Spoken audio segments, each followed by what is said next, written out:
Hello, this is Limp Digits. I'm Romilly, and he is Oscar. Bit slow off the mark there, Oscar. A bit like this game. You're a bit slow off the mark at this game as well. Bike race. We're playing bike race. That was a very tenuous segue, wasn't it? Did it work? It was beyond tenuous. It was just poor.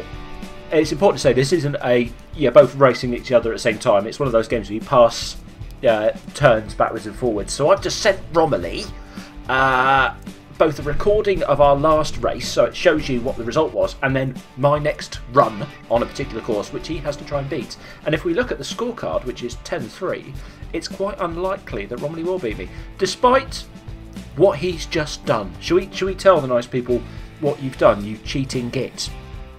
I went off and spent real money to unlock a nice bike, but the net effect of unlocking a superbike was that I crashed quicker.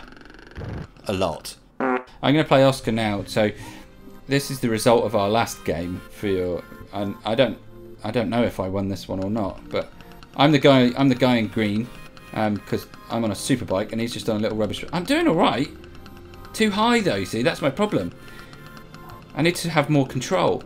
You beat only just. That wasn't so bad. Yeah.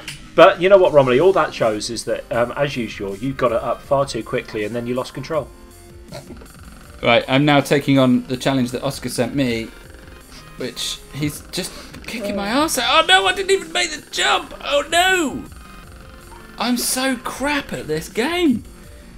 You don't get on very well with bicycles at all, do you, Romilly? Should we tell them the story about the time you took your bicycle to the pub?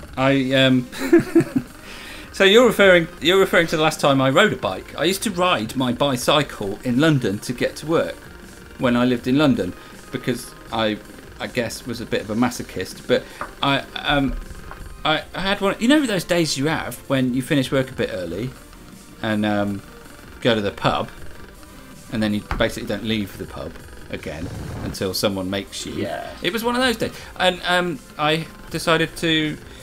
On the way to work, actually, that morning, I fell off my bike in a busy street and nearly got my head smashed in by a passing car. That wasn't a good start. And then I went to the pub, partly to get over the distress of that moment, and decided that the best thing I could do was to hide because I didn't have a lock with me.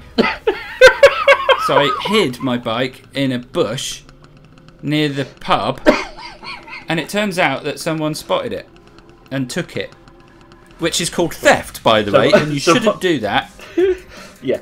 No, I'm sorry. If you leave a bicycle unlocked in London, it's not called theft. It's called making yourself a victim. And I just love the fact you thought, I'll put it in a bush. No one will get it. Do you not realise, Romilly, that under every bush in London is either a stash of drugs or a pile of dog-eared pornographic magazines? So a certain type of people. Yeah.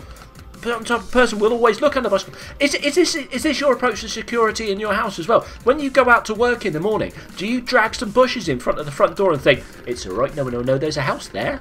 You're like Sleeping Beauty, but in a even more gormless West Country way. I think bushes are a perfectly good way of protecting the things that you care about. Now, in the case of the bike, I'm going to explain. You've never made it near a bush. I'm going to explain. In the case of the bike, by positioning one's bike in the bush, you're sending a clear message to any would-be thieves that you don't want them to steal it because you've made an attempt to hide it, right? So they should know that it's not there to be stolen. They should know those rules, and they shouldn't. But someone didn't respect that. They took it anyway, which is a bit hard. On the other hand, when I'm going out with my wife, I do hide her in a bush to protect her from the advances of any would-be suitors, and that has worked really well so far. Anyway, let's end it. I'm giving it 4.8. End it. I'm giving it 4.8.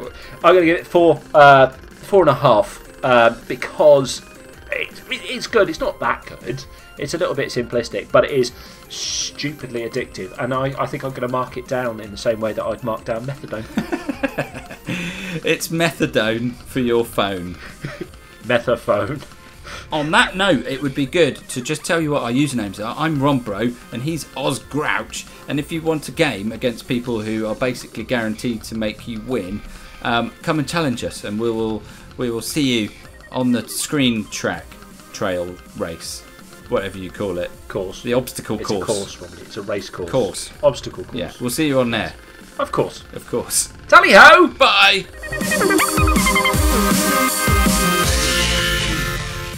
I'll tell you who you look like. You look like Michael Bolton. Give yourself a crappy little tenor sax, shiny and gold, and a backing band made up of seasoned veteran session musicians who are only on this tour to pay for their second wife's new perfume habit, and that's you. You look like Michael Bolton.